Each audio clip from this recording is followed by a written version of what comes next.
今日又嚟到樓上試食，不過今次呢係一個日本嘅盲盒試食，連試食都可以係盲盒，真係厲害。所以我嚟之前呢都係唔知有咩食嘅，不過免費嘅，食乜都好啦。今次攔起咗鐵馬，感覺上比上次多人，唔知係咪因為食日本嘢多咗人 register，定係因為要等啲嘢煮熟需要時間，所以個蛇餅就比較長。噔噔噔噔，開估啦，係食日本蠔啊！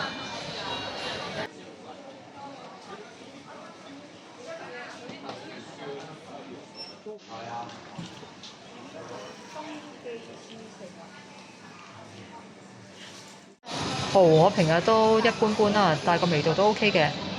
仲有美國有機認證嘅椰棗乾、美國原味杏仁同韓國蜂蜜生薑茶，呢杯嘢令人好醒神啊！下條片見。